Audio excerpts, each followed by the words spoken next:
अभी कुछ दिन पहले पाकिस्तान और अफगानिस्तान के दरमियान कुछ तारीखी डेवलपमेंट्स हुई हैं जिनको मीडिया ने प्रॉपरली कवर नहीं किया। आज की इस वीडियो में हम नज़र डालेंगे कि पाकिस्तान और अफगानिस्तान के माबैन वो कौन से मसाइल थे जिनको बड़ा सीरियसली डिस्कस किया गया है कुछ अहम मीटिंग्स में। पाकिस्तान और अफगानिस्तान के दरमियान टॉप लेवल मीटिंग्स हुई हैं और उनको समझना, डिस्कस करना बहुत ज़रूरी है। हम गाहे बगाहे अफगानिस्तान के साथ मामलात को डिस्कस करते रहते हैं, इसलिए इस वीडियो को समझना, इसकी इंफॉर्मेशन बहुत ज़रूरी है। आइए देखते हैं कि पाकिस्तान और अफगानिस्तान ने किन किन मसाइल पर बातचीत की है डिटेल में और कौन कौन से मसाइल तकरीबन हल हो चुके हैं।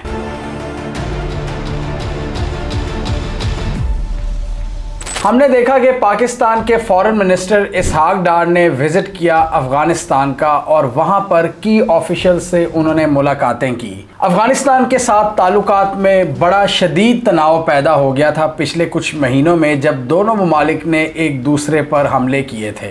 पाकिस्तान ने तो अफगानिस्तान की टेरिटरी के अंदर एयर स्ट्राइक्स की थी जिनको अफगानिस्तान ने कहा था कि पाकिस्तान ने मासूम बच्चों का कत्लेआम किया है, जबकि पाकिस्तान के मुताबिक हमने टीटीपी की महफूज पनाहगाहों को निशाना बनाया था। पाकिस्तान का अफगान हुकाम से पिछले कुछ सालों से एक ही मुतालबा है और वो ये है कि टीटीपी को कंट्रोल करो, और जब टीटीपी को वो कंट्रोल नहीं करते तो पाकिस्तान भी फिर डिफरेंट तरीकों से अफगानिस्तान को तंग करता है। अफगान रेफ्यूजीज का मामला हो तो पाकिस्तान उसमें भी सख्ती दिखाता है। अफगानिस्तान के साथ ट्रेड का मामला हो तो उसमें भी पाकिस्तान सख्ती दिखाता है और तोरखम बॉर्डर को बंद कर देता है। पिछले दिनों भी हमने देखा था तकरीबन 1 माह तक तोरखम बॉर्डर बंद रहा और दोनों साइड्स के दरमियान जो तिजारत थी वो सिफर हो गई थी, और इसका ज़्यादा नुकसान अफगान ट्रेडर्स को होता है क्योंकि अफगानिस्तान अपनी ट्रांजिट ट्रेड भी पाकिस्तान के रास्ते करता है और ज़्यादातर पाकिस्तानी पोर्ट्स का वो इस्तेमाल करते हैं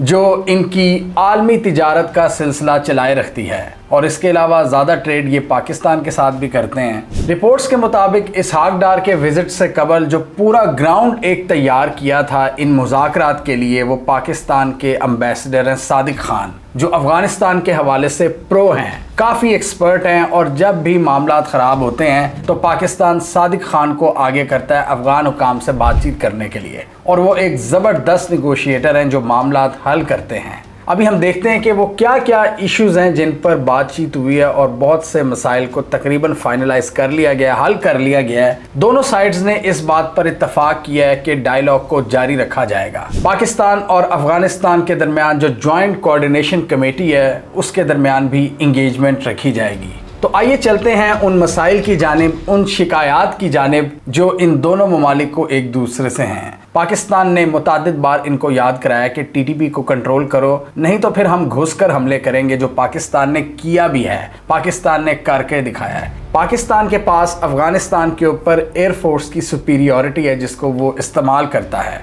ओवर द होराइजन कैपेबिलिटीज़ में अफगानिस्तान हमसे मुकाबला नहीं कर सकता, इसलिए पाकिस्तान जब ये फील करता है कि अफगान साइड को ज़्यादा पनिश करने की ज़रूरत है तो हम अपने जंगी जहाज़ निकाल लेते हैं, और उसके बाद क्या होता है कि अफगान फाइटर्स भी आते हैं बॉर्डर पर और पाक सिक्योरिटी फोर्सेस पर हमले करते हैं। जवाबन क्या होता है कि पाकिस्तान भी फायरिंग करता है और तोरखम बॉर्डर और दूसरे जो बॉर्डर एरियाज़ हैं, जो बॉर्डर क्रॉसिंग्स हैं, उनको बंद कर दिया जाता है। ताजिरों का नुकसान होता है दोनों साइड्स पर, और इसके अलावा जो लोग क्रॉसिंग कर रहे होते हैं उनको भी मसाइल का सामना होता है। बहुत से ऐसे लोग हैं पाकिस्तान और अफगानिस्तान में, ये जो पूरा पश्तून रीजन है, इनकी रिश्तेदारियां हैं बॉर्डर के उस पार, वो भी आने जाने से कासिर हो जाते हैं। बहुत से अफगान मुहाजिरीन हैं। तो पाकिस्तान का टीटीपी के हवाले से एक मेन इशू है। इसके अलावा पाकिस्तान का स्मगलिंग के हवाले से एक नैरेटिव है कि अफगानिस्तान से बहुत सी चीज़ें स्मगल होती हैं और प्रॉपर ड्यूटी और टैरिफ दिए बगैर वो पाकिस्तान की सॉइल में एंटर हो जाती है, जिसकी वजह से पाकिस्तान की इकॉनमी पर दबाव पड़ता है। इस वक्त तो पूरी दुनिया में ही टैरिफ वॉर चल रही है और पाकिस्तान इसीलिए स्मगलिंग को रोकना चाहता है। पाकिस्तान के मुताबिक ये एक इलीगल स्पेक्ट्रम है जो माफिया कनेक्टेड है स्मगलिंग में, दहशतगर्दी में और मुनशियात के कारोबार से मुंसलिक है, और पाकिस्तान ये समझता है कि ये ज़्यादा मसले मसाइल अफगानिस्तान से ही जन्म लेते हैं और फिर पाक अफगान बॉर्डर जो एक पोरस रीजन है उसको एक्सप्लॉइट किया जाता है, जिसकी वजह से पाकिस्तान के अंदर अमन और अमान की सूरत हाल ख़राब होती है। ये तकरीबन उसी किस्म की चीज़ है जो डोनाल्ड ट्रंप मैक्सिको के हवाले से करते हैं। डोनाल्ड ट्रंप भी यही बात करते हैं कि मैक्सिको का बॉर्डर बहुत वोलेटाइल है और वहाँ से ही सारा गंद आता है, मुनशियात आती है, क्रिमिनल एक्टिविटीज़ वहाँ पर होती है और बड़े बड़े गैंग्स वहाँ पर एक्टिव हैं और इसलिए हमें एक वॉल लगानी चाहिए। बिल्ड द वॉल का उनका नैरेटिव है और पाकिस्तान ने भी एक बाड़ लगाई अपनी तरफ से पाक अफगान बॉर्डर पर, और बॉर्डर पर सिक्योरिटी भी बहुत टाइट की है पिछले कुछ सालों में। और पाकिस्तान ये चाहता है कि जितनी भी ये बॉर्डर क्रॉसिंग्स हैं, तोरखम बॉर्डर हो गया, अंगूर अड्डा हो गया या फिर चमन बॉर्डर हो गया, यहाँ पर प्रॉपरली गुजरगाह हो लोगों की भी और गुड्स की भी। जबकि अफगान साइड को पुरानी आदतें लगी हुई हैं, वो चाहते हैं कि आज़ादाना मूवमेंट्स हों, जबकि पाकिस्तान ये समझता है कि इस आज़ादाना नकलो हरकत की वजह से बहुत से लोगों ने इसको अब्यूज़ किया है और क्रिमिनल नेटवर्क्स बना लिए हैं और इस इलीगल स्पेक्ट्रम को तोड़ना होगा, जिसकी वजह से ना सिर्फ पाकिस्तान में अमन व अमान ख़राब होता है बल्कि हमारी इकोनॉमी पर भी दबाव पड़ता है ये स्मगलिंग वगैरह की वजह से। और वही स्मगलिंग का पैसा नारकोटिक्स और दहशतगर्द इस्तेमाल करते हैं अपने फ़ायदे के लिए। तो पाकिस्तान के ये कंसर्न्स हैं अफ़गानिस्तान से। पाकिस्तान कहता है कि हम दोनों अपनी सॉइल को एक दूसरे के ख़िलाफ़ इस्तेमाल नहीं होने देंगे, और फिर पाकिस्तान मज़ीद सख्ती ये करता है कि डॉक्यूमेंटेशन के हवाले से मज़ीद सख्त कवानीन अप्लाई करता है इन जगहों पर, ये जो प्रॉपर बॉर्डर क्रॉसिंग्स हैं। पाकिस्तान कहता है कि आपके पास कागजात होंगे तो आप पाकिस्तान एंटर हो सकेंगे, अगर आपके पास प्रॉपर कागजात हैं। और पाकिस्तान यहाँ पर पूरे सिस्टम को आहिस्ता आहिस्ता डिजिटाइज कर रहा है, यानी जिसका डेटा होगा, जो एलिजिबल होगा पाकिस्तान में एंटर होने के लिए, जिसके पास पूरी डॉक्यूमेंटेशन होगी, वही एंटर हो सकेगा। अब अफगानिस्तान के पाकिस्तान से क्या मसले मसाइल हैं? अफगानिस्तान को सबसे बड़ा मसला ये है कि पाकिस्तान जो अफगान रेफ्यूजीज को निकाल रहा है, पाकिस्तान ने ये फैसला 2023 में किया था कि इल्लीगल अफगान बाशिंदों को हम चंद माह का टाइम देंगे और उसके बाद टाटा बाय बाय। इसकी वजह से अफगानिस्तान की इकॉनमी पर बहुत ज़्यादा बोझ पड़ रहा है। इस हवाले से बहुत सी ह्यूमन राइट्स की तंजीमें भी आवाज़ उठा रही हैं कि पाकिस्तान को ये इकदाम नहीं करना चाहिए। बहुत से ऐसे अफगान्स हैं जो यहाँ पर अपनी ज़िंदगी बना चुके हैं, कारोबार कर रहे हैं, पूरा सेटअप उनका यहाँ पर है, और एकदम आप उनको कैसे कह सकते हो कि वो वापस अफगानिस्तान चले जाएँ? बहुत से अफगान्स यहाँ पर सेटल्ड हैं और वो वाकई अफगानिस्तान में नहीं जाना चाहते, अफगानिस्तान की सख्त पॉलिसीज़ की वजह से और अफगानिस्तान की अनसर्टन सिचुएशन की वजह से। उन अफगान्स के लिए पाकिस्तान एक जन्नत से कम नहीं। तो ना सिर्फ उन अफगान बाशिंदों को बहुत से मसले मसाइल हैं जब से पाकिस्तान ने ये ऑर्डर जारी किया है, अफगान हुकूमत को भी बहुत ज़्यादा दबाव है। अफगानिस्तान ने पाकिस्तान के साथ इस इशू को रेज़ किया है कि अफगान बाशिंदों के साथ बहुत इनह्यूमन ट्रीटमेंट हो रहा है, जिसको पाकिस्तान को कंट्रोल करना चाहिए। और इस हवाले से पाकिस्तान ने एक अच्छा इकदाम किया है कि एक हेल्पलाइन बना दी है शिकायत के लिए, कि अगर पाकिस्तान में उनके साथ कोई मिस ट्रीटमेंट होगा तो वो उन नंबरों पर कॉल कर सकते हैं पाकिस्तानी हुकाम को, कि उनको कोई तंग ना करे, उनको कोई हरास ना करे पाकिस्तान के अंदर, डराए धमकाए ना। और इसी तरह उनके जो कारोबार हैं, उनकी जो जायदादें हैं, उनको किस तरह उनके असल ओनर्स को ट्रांसफ़र किया जाए पैसे की सूरत में या किसी और सूरत में, उस पर भी बातचीत की गई है। इस सिलसिले में अफगानिस्तान के अंदर जो वजारत दाखिला है उस पर भी नज़र डालना बहुत ज़रूरी है, जो कि रेफ्यूजीज़ की मिनिस्ट्री के साथ मिलकर काम करती है। आपको याद होगा थोड़े दिन पहले हमने ये वीडियो बनाई थी हक्कानीज़ वर्सेस कंधारी ग्रुप के हवाले से, यानी काबुल और कंधारी ग्रुप में जो इख्तलाफात बढ़ गए थे और उसकी वजह से हमने देखा था कि काबुल साइड में हक्कानी नेटवर्क के टॉप कमांडर सिराजुद्दीन हक्कानी अफगानिस्तान से गायब हो गए थे, जो कि वहाँ के इंटीरियर मिनिस्टर थे। और वही हक्कानी नेटवर्क जिसके हवाले से पाकिस्तान पर अमेरिका इल्ज़ाम लगाता था कि हमारे बड़े अच्छे ताल्लुकात हैं। और जनरल फैज़ का जब विजिट हुआ था 2021 में अशरफ गनी की हुकूमत के बाद, तो पूरी दुनिया के मीडिया पर उस वक़्त यही लिखा गया था कि जनरल फैज़ काबुल गए हैं और हक्कानीज़ के साथ बातचीत तय करके आए हैं कि काबुल में आप अपनी पावर को कंसोलिडेट करोगे। लेकिन आहिस्ता आहिस्ता हमने देखा कि काबुल और कंधारी ग्रुप के दरमियान फासले बढ़ते गए। काबुल के एक अहम मिनिस्टर बम धमाके में मारे गए, जिसके बाद सिराजुद्दीन हक्कानी को अपनी सिक्योरिटी की फिक्र पड़ गई और वो यूएई चले गए। उन्होंने सऊदी अरब का भी विजिट किया। यूएई ने उनके क्रेडेंशियल्स को एक्सेप्ट भी किया। इनके पुराने रिलेशंस हैं यूएई के साथ। इनके जो वालिद थे जलालुद्दीन हक्कानी, उनके बड़े ज़बरदस्त ताल्लुकात थे यूएई के साथ और सऊदीज़ के साथ भी, पाकिस्तानीज़ के साथ भी। तो उन्होंने अपने उन कनेक्शंस का इस्तेमाल किया है और अब रिपोर्ट्स के मुताबिक वो दोबारा काबुल आ चुके हैं। और बहुत सी अफवाहें ये भी उठ रही थी, हमने उस वीडियो में डिस्कस किया था कि इन्होंने इंटीरियर मिनिस्ट्री से इस्तीफ़ा दे दिया है कंधारी ग्रुप के प्रेशर के बाद। जो अफगानिस्तान के सुप्रीम लीडर हैं हैबतुल्लाह अखूनज़ादा, उनके इर्द गिर्द जो लोग हैं उनको शायद सिराजुद्दीन हक्कानी इतने नहीं पसंद। जबकि मुल्ला याकूब की बात करें, जो मुल्ला उमर के बेटे हैं, वो दोनों साइड से बनाकर रखते हैं और वो भी कभी कभी सैंडविच बन जाते हैं। और इसके अलावा कंधार में मुल्ला अब्दुल गनी ब्रादर भी हैं जो कि सुप्रीम लीडर के ज़्यादा क्लोज़ हैं। तो सिराजुद्दीन हक्कानी के हवाले से बड़ी ख़बर ये आई है कि काबुल में उन्होंने इंटीरियर मिनिस्ट्री का इजलास तलब किया और उस इजलास की सदारत की। यानी Sirajuddin Haqqani is back in business, वो वापस अपने मामलात को चलाना शुरू हो गए हैं और मोस्ट प्रोबेबली उनके इख्तलाफात काफ़ी हद तक ख़त्म हो गए हैं अफ़गान लीडरशिप से। इसहाक डार की वहाँ पर अफ़गानिस्तान के फॉरेन मिनिस्टर मुत्तकी से मुलाकात हुई, उनकी अफ़गानिस्तान के प्राइम मिनिस्टर मुल्ला मोहम्मद हसन अखून से मुलाकात हुई और डिप्टी प्राइम मिनिस्टर से, यानी अहम मुलाकातें करके आए हैं इसहाक डार। लेकिन हक्कानीज़ के किसी बंदे से उनकी मुलाकात नहीं हुई, जिसके बारे में समझा यह जाता है कि हक्कानीज़ पाकिस्तान के ज़्यादा क्लोज़ हैं। इसहाक डार ने कहा कि मैं अफ़गानिस्तान को अपना दूसरा घर समझता हूँ और अफ़गान्स के लिए पाकिस्तान भी उनका दूसरा वतन है। अफ़गान हकाम का सबसे बड़ा मसला अफ़गान रेफ्यूजीज़ की वापसी का था, जिसके हवाले से उन्होंने पाकिस्तान से अपने कंसर्न शेयर किए हैं कि उनकी वापसी अगर करनी भी है तो डिग्निफाइड तरीके से की जाए, उनको तंग ना किया जाए। पहली बात तो ये है कि वो इस वापसी के ख़िलाफ़ हैं, उन पर बहुत ज़्यादा बोझ पड़ रहा है, लेकिन अब उनको बादले नख्वास्ता इस स्टेप को मानना पड़ रहा है क्योंकि पाकिस्तान ने काफ़ी ज़्यादा सख्ती दिखाई है। पाकिस्तान ये जो बॉर्डर बंद कर देता है, इसकी वजह से अफ़गान साइड को बहुत ज़्यादा नुकसान होता है और ज़्यादा अफ़गान हुकाम की जानिब से ट्रेड के हवाले से मामलात को उठाया गया है कि पाकिस्तान ट्रेड एंड कनेक्टिविटी के हवाले से रास्ते बंद ना किया करे। उन्होंने कहा कि इसकी वजह से दोनों साइड्स के ट्रेडर्स को बहुत ज़्यादा नुकसान होता है जब ट्रक्स कई दिन खड़े रहते हैं, जिसकी वजह से खाने पीने की अशिया ख़राब होती हैं।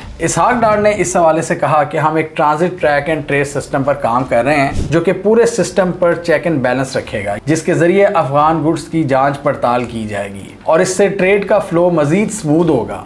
पाकिस्तान जब अफगानिस्तान को पनिश करता है ट्रेड बंद करके, इसकी वजह से अफगानिस्तान की इकोनॉमी पर बहुत ज़्यादा दबाव पड़ता है। पाकिस्तान ने पिछले 2-3 सालों में यही स्ट्रेटजी अपनाई है कि इस तरह के इकदाम करो कि अफगानिस्तान पर प्रेशर आए और वो टीटीपी को कंट्रोल कर सके। जिस तरह अफगान रेफ्यूजीज़ की वापसी का मामला है, ये भी अफगानिस्तान की इकोनॉमी पर बोझ डालता है और जब पाकिस्तान ट्रेड बंद करता है, इससे भी अफगानिस्तान को बहुत ज़्यादा नुकसान होता है और फिर अफगानिस्तान की ट्रांजिट ट्रेड है वो भी पाकिस्तान के रास्ते होकर गुजर है। तो पाकिस्तान को इस पूरी ट्रेड में एक लेवरेज हासिल है, लेकिन इसके बदले पाकिस्तान ये कहता है कि आप अपनी हरकतें दुरुस्त करें, स्मगलिंग वगैरह को बंद करें, दहशतगर्दी पर काबू पाएं, उसके बाद हम भी आपके साथ ट्रेड को स्मूथ बना सकेंगे, उसके बगैर नहीं। और इसलिए दोनों साइड्स ने इत्तेफाक किया है कि इन मसाइल को हल करने के लिए कंक्रीट एक्शंस लिए जाएंगे और एक दूसरे के साथ कांस्टेंट हाई लेवल इंगेजमेंट रखी जाएगी। इसहाक डार ने अफगानिस्तान को ये भी ऑफर दी है कि अगर आप हमारे साथ लीगल ट्रेड करते हैं तो हम आपकी गुड्स पर टैरिफ्स और ड्यूटीज कम करेंगे। हमने पहले भी इसमें कमी की है और मजीद कम करेंगे। इसके अलावा पाकिस्तान ने यह भी कहा है कि अफगानिस्तान से जो लोग लीगली एंटर होना चाहते हैं पाकिस्तान में, हम उनको फैसिलिटेट करेंगे ज़्यादा से ज़्यादा वीज़ा सेंटर्स बना के। दोनों ने इत्तफाक किया है कि अपने डिप्लोमेटिक रिलेशंस में बेहतरी की जाएगी, वीज़ा प्रोसेस को बेहतर किया जाएगा, ट्रांजिट फैसिलिटीज़ को इम्प्रूव किया जाएगा, एग्रीकल्चरल प्रोडक्ट्स की ट्रेड को बढ़ाया जाएगा और इसके अलावा कुछ बड़े बड़े प्रोजेक्ट्स हैं उन पर भी मिलकर काम किया जाएगा, जैसा कि अफगान ट्रांजिट रेलवे प्रोजेक्ट जो कि पाकिस्तान को सेंट्रल एशिया से कनेक्ट करेगी वाया अफगानिस्तान, जिसको हमने कई वीडियोस में डिस्कस किया हुआ है। इसके ज़रिए सेंट्रल एशियन स्टेट्स जैसे कि उज़्बेकिस्तान और अफगानिस्तान वगैरह पाकिस्तान की पोर्ट्स को इस्तेमाल कर सकेंगी, लॉजिस्टिकल चैलेंजेस डिक्रीज हो जाएंगे, कम टाइम में ज़्यादा ट्रेड हो सकेगी। लेकिन डिपेंड ये करता है कि पाकिस्तान और अफगानिस्तान इस प्रोजेक्ट को कितना सीरियस लेते हैं। क्या इस जॉइंट वेंचर को अफगानिस्तान सिक्योरिटी प्रोवाइड कर सकेगा? क्या पाकिस्तान अफगानिस्तान से इतने अच्छे ताल्लुकात रख सकेगा कि वो एक रेलवे प्रोजेक्ट के हवाले से मिलकर काम कर सकें? पाकिस्तान की ट्रेड अफगान सॉइल से गुजर कर हो, जैसा कि अफगान ट्रांजिट ट्रेड पाकिस्तान के रास्ते होती है। इसके अलावा तापी गैस पाइपलाइन का प्रोजेक्ट है जो तुर्कमानिस्तान, अफगानिस्तान, पाकिस्तान और भारत के दरमियान पाइपलाइन को बिछाने का मंसूबा है, जो पिछले 10 सालों से हम सुन रहे हैं। उस हवाले से भी बातचीत हुई है और दोनों मुल्क इस प्रोजेक्ट को आगे लेकर चलना चाहते हैं, लेकिन इसमें बहुत से ग्लोबल चैलेंजेस हैं।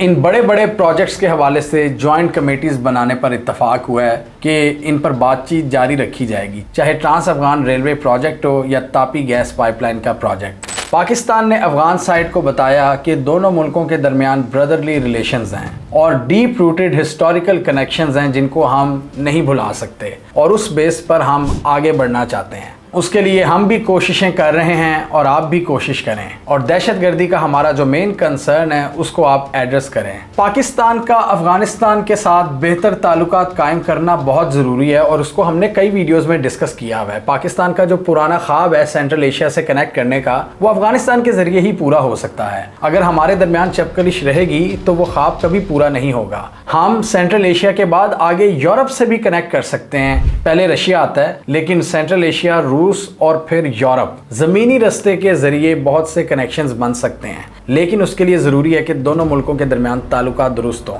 और ये सारे प्रोजेक्ट्स तभी कामयाब हो सकते हैं जब पाकिस्तान के वेस्टर्न बॉर्डर की सिक्योरिटी मेक श्योर हो। हमने इस रिपोर्ट में डिस्कस किया था कि कितना बुरा हाल है पाकिस्तान के वेस्टर्न बॉर्डर का, जिसमें केपी और बलोचिस्तान के एरियाज हैं और उसमें ज़्यादातर इलाका अफगानिस्तान से मुंसलिक है। पाकिस्तान ये समझता है कि ज़्यादातर दहशतगर्दी वहाँ से ही आती है। टीटीपी की महफूज पनाहगाहें हैं जिनको डिसमेंटल करने की ज़रूरत है। इसके बगैर पाकिस्तान का कोई भी प्रोजेक्ट सक्सेसफुल नहीं हो सकता। हमने देखा कि सी पैक की राह में कितनी रुकावटें आई इन्हीं हमलों की वजह से। पाकिस्तान के सेंट्रल एशिया से कनेक्टिविटी के एम्बिशंस पूरे नहीं हो पा रहे और अब पाकिस्तान का नया एम्बिशन है मिनरल्स की एक्सप्लोरेशन, जिसके हवाले से पाकिस्तान अब पूरी दुनिया और अमेरिका को पिच कर रहा है कि यहाँ आकर आप एक्सप्लोर करें, हम आपको सिक्योरिटी प्रोवाइड करेंगे। और बलूचिस्तान के उन टफ एरियाज में जहां पर सिक्योरिटी सिचुएशन इस वक्त बहुत नाजुक है, तो जब तक अफगानिस्तान के साथ अमन नहीं होगा, वेस्टर्न बॉर्डर को सिक्योर नहीं किया जाएगा, पाकिस्तान के इकोनॉमिक एम्बिशंस फुलफिल नहीं हो सकते। तो इस वक्त पाकिस्तान का जो ये फ्रेश एम्बिशन है मिनरल्स के हवाले से, इसके सक्सेसफुल होने के लिए भी बहुत ज़रूरी है कि आपके ताल्लुकात ठीक हों, जिनकी वजह से आपकी सिक्योरिटी सिचुएशन भी सही होगी। कुछ लोगों का ये ख्याल है कि फॉरेन हॉस्टाइल एजेंसीज की यहाँ पर इन्वॉल्वमेंट इस रीजन को हमेशा इनसिक्योर रखेगी और पाकिस्तान पर हमेशा एक कांस्टेंट दबाव रहेगा, जिसकी वजह से बहुत सी हुकूमतें यहाँ पर एक अपॉर्चुनिटी को भी तलाश करती हैं कि अगर जंग होगी तो डॉलर कमाए जाएंगे, जैसा कि ज़िया के दौर में हुआ था और मुशर्रफ के दौर में हुआ था, जब सुपर पावर्स अफगानिस्तान में मौजूद थीं और पाकिस्तान ने उस वॉर इकॉनमी से फ़ायदा उठाया था। इस वक्त नियर फ्यूचर में अफगानिस्तान के अंदर हमें कोई जंग नज़र नहीं आ रही, तो हल इसका यही है कि सिक्योरिटी सिचुएशन को बेहतर किया जाए और इकोनॉमिक बेनिफिट्स हासिल किए जाएं, जैसे कि ये मिनरल्स की एक्सप्लोरेशन है, सी पैक है और दूसरे बड़े प्रोजेक्ट्स हैं। इन सब मसलों की वजह से भी पाकिस्तान को एक परेशानी लाहिक है कि जितनी दहशतगर्दी इन इलाकों में है, जो हमने इस वीडियो में डिस्कस किया था कि दूसरे नंबर पर पहुंच चुकी है, तो वो डेफिनेटली उस दहशतगर्दी में कमी की ज़रूरत है, मामलात को कंट्रोल करने की ज़रूरत है। और ये इंगेजमेंट एक step in the right direction है जो पाकिस्तान ने लिया है। हमें कमेंट सेक्शन में बताइए कि आपके ख्याल में पाकिस्तान और अफगानिस्तान मिलकर एक दूसरे के साथ अपने मसाइल हल कर लेंगे? अभी रिसेंट इंगेजमेंट में जो एक उम्मीद की किरण नज़र आई है, क्या मामला काफ़ी हद तक दुरुस्त हो गए हैं या आपके ख्याल में ये मसला ज़्यादा पेचीदा है और पाकिस्तान और अफगानिस्तान के दरमियान इख्तलाफात चलते रहेंगे? आप क्या समझते हैं? कमेंट कीजिए। इसके अलावा हमारा यूट्यूब चैनल सब्सक्राइब कर लो, साथ ही वो बेल आइकॉन भी दबा लें ताकि वो स्टोरीज दुनिया भर से पाकिस्तान से जिनकी मेन स्ट्रीम मीडिया पर प्रॉपर कवरेज नहीं होती, हमारे प्लेटफॉर्म के थ्रू आप तक टाइम पर पहुंच जाए।